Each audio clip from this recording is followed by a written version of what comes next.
Carmen. Hola, buen día. Primero iniciar agradeciendo la invitación al comité organizador y yo sé que llevamos una hora de retraso, entonces voy a intentar ser muy puntual, tal vez van a sentir un poco rápido la presentación, pero de lo que me gusta hablar es de esto y sobre todo es un placer para mí para hablar a los médicos que son médicos de primer contacto y todo el equipo multidisciplinario de cáncer de mama, porque yo creo que todo el mundo estamos implicados en este tema. Entonces, dividí la presentación en estos 6 puntos que ven aquí. En el primero vamos a hablar un poco sobre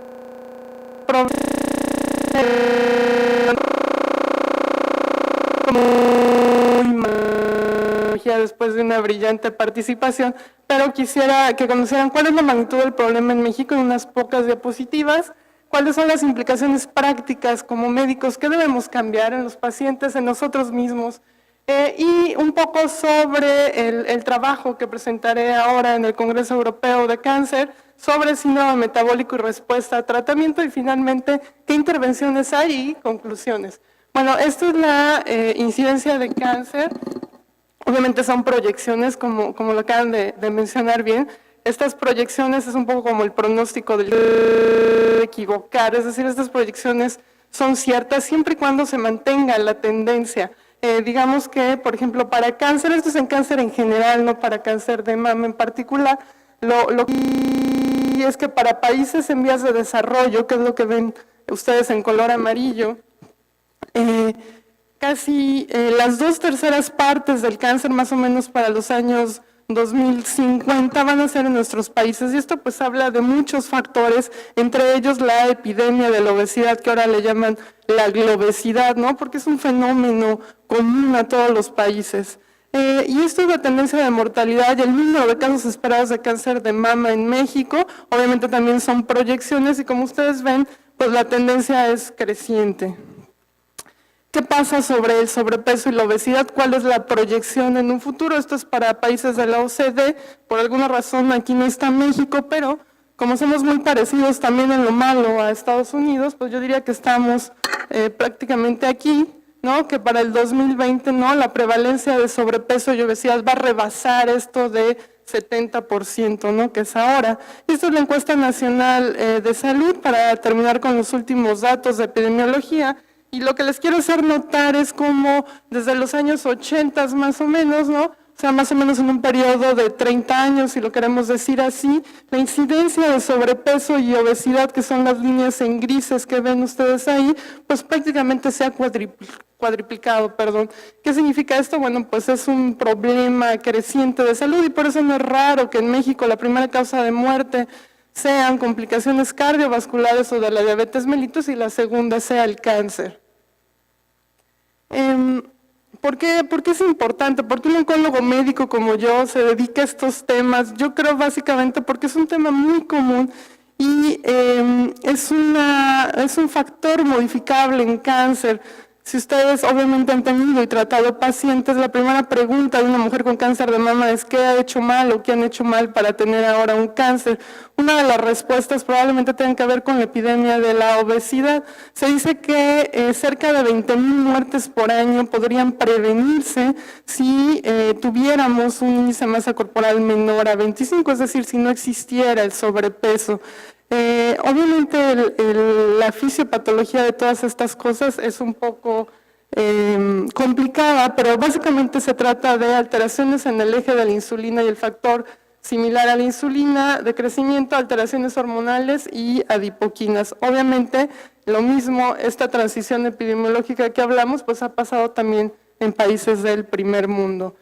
¿Por qué la obesidad, hablando como un factor de riesgo para desarrollar cáncer de mama, es distinto en la época de la premenopausia contra la posmenopausia? Esto básicamente es por la producción o la fuente de estrógenos. Como ustedes ya lo saben muy bien, la obesidad en la premenopausia se caracteriza por tener ciclos ovulatorios irregulares y por esto menor exposición a estrógenos y progesterona. De hecho, en muchos estudios epidemiológicos se ha visto que es un factor protector. No con ello digo que sea bueno estar obeso en la premenopausia, pero básicamente es por eso que los resultados son distintos en la premenopausia. En la posmenopausia, el mecanismo, la fuente principal de estrógenos, pues está en el tejido graso. Ustedes saben que la actividad de la enzima, la aromatasa, que está a ese nivel, que convierte los estrógenos suprarrenales, los andrógenos, perdón, en estrógenos, y con esta proliferación del tejido mamario y mayor riesgo de cáncer de mama. Una observación clínica que seguramente les han dicho muchas de sus pacientes es que durante la menopausia es muy difícil bajar de peso, ¿no? Y uno como médico dice, no, pues seguramente es que no hace la dieta y no come bien, ¿no? Primero hay que culpar al paciente. Y fíjense que hay estudios, obviamente son estudios en modelos murinos, no son estudios que se pueden hacer en humanos, obviamente, en los cuales se han hecho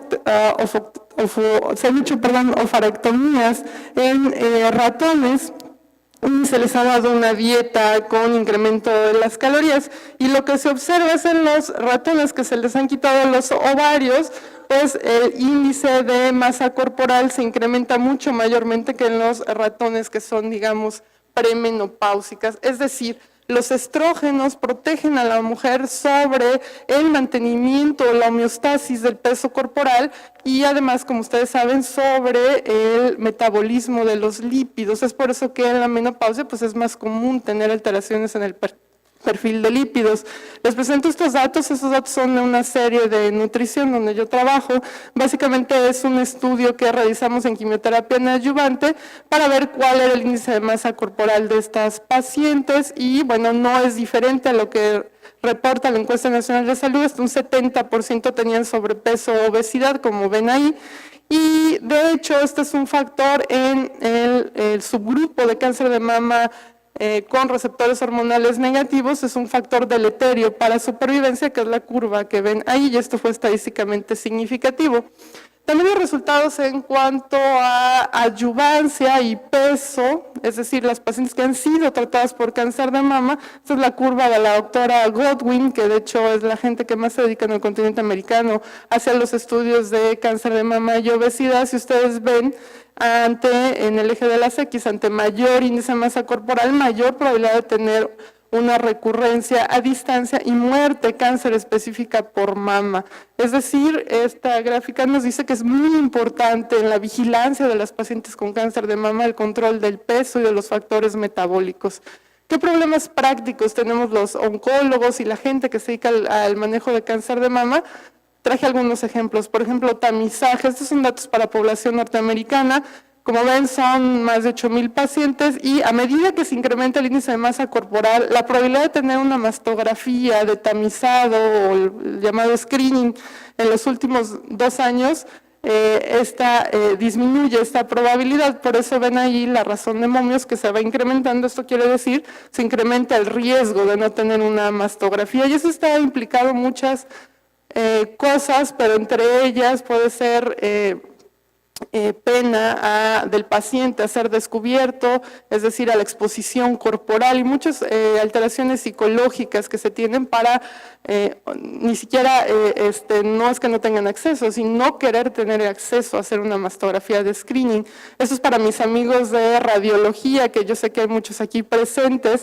La obesidad por sí misma también crea problemas al interpretar los reportes radiológicos. Esos son datos para Estados Unidos. Me parece que son 250,000 reportes radiológicos durante los últimos 15 años y lo que se observa en la curva es que, bueno, hay varias modalidades de imagen, como ven ahí, ultrasonidos, tomografías, placas radiológicas habituales, resonancias magnéticas, y esto que ven ustedes como hábito limitado, es decir, que los reportes no pueden ser dictados, digamos, con cierta certeza debido a que hay problemas al interpretar por el sobrepeso, obesidad del paciente. ¿Qué nos dice esto? Bueno, que como médicos tenemos que tener cuidado sobre qué estudios necesitamos para tipificar un paciente con obesidad. Por ejemplo, un ultrasonido hepático pues sería una mala idea en un paciente que tiene un panículo adiposo alto, ¿no? Porque no dejaría probablemente que el ultrasonido, ya que es un estudio que depende del observador para ser exacto, ¿no? Nos dé datos ciertos sobre la etapa del paciente. Otro problema muy común es el cálculo de la dosis de quimioterapia. Como ven ahí, bueno, hay muchos abordajes sobre cuál es el mejor esquema o fórmula para calcular la dosis de quimioterapia. En realidad todos tienen sus problemas. Les pongo aquí un ejemplo de calcular paclitaxel, por ejemplo, con distintas formulaciones de superficie corporal total. Y como ven ahí en la columna del medio, ¿no? Cómo puede variar la superficie corporal total dependiendo de la fórmula que uno utilice. Y lo más grave aún, en la tercera columna, es la dosis, ¿no? Que sale diferente hasta en un 36%, ¿no? Disminuida, ¿no? Según la formulación que se utilice. Esto, bueno, se sabe y hay guías americanas ya que nos dicen que la dosis se debe calcular por el peso real del paciente y no el peso ideal, ni tampoco por dejarla en 2 kilogramos por metro cuadrado, sino darle la dosis real. Esto es importante debido a que la intensidad de dosis tiene que ver con la eficacia del tratamiento oncológico. Y aquí en esta gráfica les explico un poco sobre datos de pacientes del instituto con quimioterapia neoadyuvante y cáncer de mama, que un 27% hicieron toxicidad hematológica de grado 3 y 4. Como ven, cuando hicimos esta gráfica de cajas y bigotes, no observamos ninguna diferencia entre el grado de toxicidad hematológica y el índice de masa corporal. Esto corrobora lo reportado en la literatura, que las pacientes con sobrepeso y obesidad no hacen mayor toxicidad y que uno debe utilizar las dosis plenas al peso real corporal. Ahora bien, vamos a entrar ya en la parte de síndrome metabólico. Eso solamente para hacer un recordatorio. El síndrome metabólico es una constelación de criterios que nos permiten saber si alguien tiene riesgo o no de desarrollar un evento cardiovascular. Como ven, hay varias asociaciones. Aquí les pongo los criterios del ATP3 y básicamente si se reúnen 3 o más de los siguientes, que es el perímetro abdominal, para el caso de las mujeres más de 88, en población latina, de hecho el índice de la cintura es menor, 80 centímetros, glucosa más de 100, colesterol HDL menos de 50 en el caso de las mujeres, esas cifras de tensión arterial que ven ahí y triglicéridos más de 150. Pero ¿cuál es la prevalencia de síndrome metabólico en México? Miren, para la Ciudad de México, este es un estudio del instituto, bueno, que corroboró el instituto y usando diferentes criterios. Para la escuela de la OMS fue 13% y para el grupo del estudio del colesterol del 26%. El de arriba es el estudio Carmela, que es un estudio latinoamericano en población urbana, y la prevalencia en la Ciudad de México fue del 27%. ¿Esto qué significa? Que hasta 14 millones de mexicanos podemos, y me incluyo, estar afectados por síndrome metabólico. Y datos más recientes es la cohorte de maestras que seguramente conocen, de 1,111 pacientes de Maestras Jalisco y Veracruz, y en el cual ellos encuentran una prevalencia del 32% en mujeres premenopáusicas y posmenopáusicas del 44%. Esto básicamente para decirles cuál es el papel, lo que tiene que ver la insulina o la resistencia a la acción de la insulina con la producción del cáncer. El exceso de peso corporal, bueno, hace como un círculo vicioso de hiperinsulinemia, como ven ahí, y las proteínas ligadoras, que básicamente es IGF-BP1 y 2, disminuyen y con esto aumenta la fracción libre del IGF-1. Este tiene efectos en la proliferación celular y en la disminución en la apoptosis. Entonces, básicamente ese es el mecanismo principal. No es mi intención el día de hoy hablarles sobre la vía de producción de cáncer y resistencia a la insulina. La vía es bastante compleja, pero lo que les quiero hacer notar es que estos datos no son nuevos. De hecho, la relación entre cáncer y obesidad se conoce más o menos desde los años 30. Si ustedes son curiosos y ven el New England, las primeras asociaciones están reportadas en los años 30, solamente que ahora, con la epidemia que les he comentado, bueno, pues hay mucho interés en demostrar cuál es la fisiopatología. Y aquí está muy pequeño las letras, pero son los criterios de la Sociedad Americana de Diabetes para decir si alguien tiene el famoso concepto de prediabetes, que cada vez es manejado por médicos y pacientes. Básicamente el diagnóstico se puede hacer con una glucosa entre 100 y 125 en ayuno, o con una glucosa mayor a 140, menor a 200 a las 2 horas con una carga de 75, o con una hemoglobina glucosilada entre 5,7 y 6,4, es decir, estos parámetros son anormales. Ahora, si nosotros vemos los criterios de la ADA, dicen todos los pacientes que tienen un índice de masa corporal mayor a 25 adultos, tienen que hacerse una búsqueda de la prediabetes si tienen alguno de los siguientes criterios. Como ustedes ven, son criterios pues que yo diría que más del 70% de la población en México los tienen. Entre ellos les subraya ahí inactividad física y ser latino. O sea, solamente por eso, bueno, todos deberíamos no salir corriendo de aquí, pero en algún momento hacernos una hemoglobina glucosilada o una curva, más si se tiene antecedentes familiares de diabetes. ¿Por qué es importante? Bueno, porque se conoce ya cuál es el riesgo anual de presentar diabetes si se tiene la prediabetes o datos de síndrome metabólico. Está muy pequeña la gráfica, pero básicamente cuando la hemoglobina glucosilada está mayor a 5, 5,5, pues el riesgo se incrementa. Y aquí les he puesto cuál es la razón de riesgo en general para tener cáncer de mama y síndrome metabólico. Como ustedes ven, ahí están separados los componentes, pero si queremos fijarnos en la última línea donde dice síndrome metabólico, la razón de riesgo ya será hasta de 1,5 veces más para tener cáncer de mama. Esta es una tesis reciente de una alumna mía en el cual les diré algo, que en México hay pocos estudios prospectivos que hayan evaluado cuántas de nuestras mujeres con cáncer de mama tienen síndrome metabólico y si este síndrome metabólico empeora después del tratamiento oncológico multimodal. Y sí, los datos que encontramos realmente tiene pocos pacientes, vamos empezando, es una cohorte prospectiva. Estos son datos que vamos a presentar en San Antonio y lo que quiero que observen es, no sé si alcanzan a ver, el diagnóstico, el diagnóstico de síndrome metabólico con la definición armonizada es del 31% al diagnóstico, es decir, al diagnóstico histológico del cáncer de mama. Son mujeres vírgenes a cualquier tratamiento que no se conocían con alteraciones, me refiero clínicas, sino es una condición, como ustedes saben, premórbida, por así decirlo. Y lo más grave es que en el seguimiento hasta casi un 70% desarrolla síndrome metabólico. Ahora también lo dividimos por el número de criterios. Obviamente, como ustedes saben, el síndrome metabólico es un constructo y entre más criterios se tengan, pues un peor estado metabólico se tienen. Es decir, si se tienen 3 o más, se tiene diagnóstico, pero no es bueno tampoco tener 1 o 2 criterios. Es decir, la idea sería tener ninguno.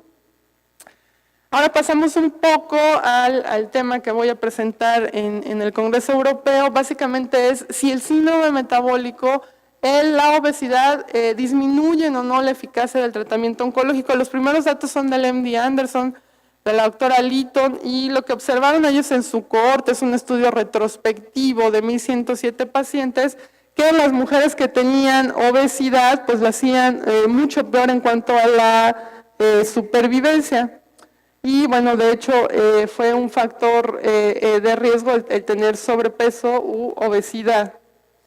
Y esta es la serie también retrospectiva del MD Anderson, donde se observan que las pacientes que tomaban metformina contra el grupo que no tomaba metformina, la respuesta patológica completa se incrementa 3 veces, ¿no? 8 contra 24%, y este es el grupo que no era diabético. Entonces, desde aquí, bueno, empezaron las primeras observaciones que es probable que el uso de metformina incremente la probabilidad de respuesta patológica. ¿Qué estudios hay en otras poblaciones? Ese es el estudio inglés, realmente son pocas pacientes, son 88, pero lo que se hizo fue ver quién tenía síndrome metabólico y quién no, y cómo respondían al tratamiento, que básicamente aquí es quimioterapia. Como ustedes observan, si se tiene síndrome metabólico, la probabilidad de progresión es mayor, así al igual que la probabilidad de respuesta pues es menor. ¿Qué es el HOMA? Y lo explico porque, bueno, después voy a presentar la cohorte que estudiamos en Barcelona. El HOMA es un índice que nos dice cuál es la reserva pancreática es decir, de las células beta. Básicamente es una medición de glucosa e insulina basal, se requiere un ayuno de 12 horas. Las características de la toma de muestra tienen que ser muy específicas para que los datos puedan ser interpretables. No hay un índice de HOMA que se aplique de forma global a toda la población, sino que en la población uno tiene que determinar cuál es el índice normal para decir si alguien es o no resistente a la acción de la insulina. Como ustedes ven, lo vamos a pasar, hay muchos estudios, cohortes más bien prospectivas que han medido estos desenlaces de resistencia a la insulina y la mayor parte de ellos, si no es que todos los que pongo ahí, pues son factores independientes que han demostrado que se impacta en la supervivencia libre de recurrencia, sobre todo recurrencia a distancia. Son los estudios de metformina. Ayer hablaba con la doctora Claudia Arce, en cancerología se está corriendo un estudio con metformina en adyuvancia que estamos ansiosos de tener los resultados ya en población mexicana.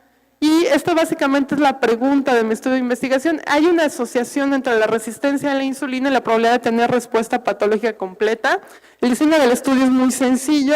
Eran pacientes no metastásicas con quimioterapia neoadyuvante que no tuvieran diagnóstico de diabetes mellitus, bueno, ellos ni 1 ni 2, y obviamente que no tuvieran tratamiento hipoglucemiante. Basalmente se tomaron estas consideraciones antropométricas y bioquímicas y las fuimos siguiendo durante todo el tiempo de la neoadyuvancia. Finalmente el desenlace era ver quién hacía más o menos respuesta patológica dependiendo de si eran resistentes o no a la insulina. Se obtuvo una muestra de 62 pacientes calculada, obtuvimos al final 64 pacientes y como ustedes ven, la mitad de la mitad eran postmenopáusicas, perdón, aquí hay un error, perimenopáusicas eran 3% y como ustedes ven, pues la mayormente de los casos tenían enfermedad avanzada o localmente avanzada. Dividimos a la cohorte según los criterios de San Galen simplificado y como ustedes observan, como eran pocas las pacientes realmente en la misma categoría pusimos a las pacientes luminales A o B, tuvieron una respuesta patológica del 5%, el grupo HER2 positivo independientemente del estatus hormonal fue del 11% y el grupo triple negativo, perdón, fue del 61% y el grupo triple negativo del 57%. ¿Qué es importante saber? Bueno, cuál era la cantidad de síndrome metabólico de forma basal, como ustedes ven, es del 25%, mucho mejor que en población mexicana. Es decir, que esta población española tiene acceso a dieta mediterránea y probablemente el poder adquisitivo de la dieta es mucho mejor y además la actividad física también es mucho más habitual. Pero al final del tratamiento hasta un 39% desarrollaron un síndrome metabólico. Probablemente sean las curvas más importantes de mi estudio. Como ustedes observan en esta línea punteada, es lo que se considera normal para esa población, que básicamente era un HOMA de 1.9. Y como ustedes observan, pues la mayor parte inicia, ¿no?, muy cerca a la normalidad y conforme van avanzando los ciclos de quimioterapia, pues se incrementa el índice de resistencia a la insulina. Como ustedes ven aquí hay un bajón un poco, pero bueno, tiene que ver con el número de pacientes porque no todos los pacientes completaban los 8 ciclos. Básicamente los pacientes se trataron con paclitaxel semanal en las dosis convencionales que ustedes saben y FEC 90 por 4 ciclos. Esta es la curva del desenlace de la población ya para terminar. Y como ustedes observan, todas las pacientes que hicieron respuesta patológica completa están muy cerca a no tener resistencia a la insulina o tener poca resistencia en contraste con las pacientes que tuvieron resistencia a la insulina. Si lo queremos definir como una razón de riesgo, pues el grupo que no tenía resistencia a la insulina de forma basal, la probabilidad se incrementa de tener respuesta patológica completa hasta 3.4 veces más, como ven ahí, y lo mismo fenómeno sucede en la evaluación final. Estos son los grupos, el grupo del PCR, como ven, estas son las medianas del HOMA, están por debajo de lo que consideramos normal para esa población, y el grupo de no PCR está por arriba. Como ven, el HOMA no tiene un comportamiento normal, ¿no? Y hay muchos valores extremos, pero en general digamos que la población, en general toda, se vio este fenómeno. Después dividimos por subgrupos, obviamente no es un estudio con un cálculo de muestra para subgrupos, pero sí demostramos que probablemente donde sea más importante el impacto de resistencia a la insulina es el grupo luminal A. Salto a las siguientes por obvio del tiempo, y finalmente en el análisis multivariado, como ustedes observan aquí, la insulina basal y el HOMA basal y un poco de tendencia en el HOMA final son factores independientes, perdón que aquí no está el multivariado, pero bueno, fueron factores independientes para, después de un ajuste para las variables que ven aquí, para hacer respuesta patológica completa. Entonces, la pregunta final es si debemos o no utilizar metformina en el contexto de cáncer de mama. Yo les diría que si somos ortodoxos, dado que no hay un estudio que lo haya comprobado de forma aleatoria, yo diría no. Pero si somos y seguimos las recomendaciones de la Escuela Americana, de la Escuela Europea sobre control metabólico de las pacientes, yo diría, ¿por qué no? De hecho, yo creo que médicos y pacientes estamos muy preocupados por el cáncer de mama, pero finalmente la intervención que se puede hacer es mucho más rica si se puede descubrir. Entonces, finalmente, ya voy a pasar a la última. Les puse aquí, la última no fue la última. ¿Cuáles son los mensajes para llevarse a casa? Pues la obesidad y el síndrome metabólico es un factor de riesgo, pronóstico y predictivo adverso. Como ya vieron, la resistencia a la insulina disminuye la probabilidad de respuesta patológica completa. Hay que adaptarse nosotros como médico a qué tamizaje y qué tratamiento vamos a dar al enfermo. Hay que prevenir las secuelas metabólicas, identificar los riesgos metabólicos de nuestros pacientes, y si no lo vamos a tratar, ¿no?, que eso es algo que pasa, hay que referir al paciente una vez identificado el riesgo. Hay que educar a los pacientes y a la familia. Obviamente el cambio en el estilo de vida es un cambio en el estilo de vida, no es una dieta que van a seguir por algún tiempo. Y trate siempre los trastornos metabólicos antes, durante y después del tratamiento oncológico. Por su atención, muchas gracias.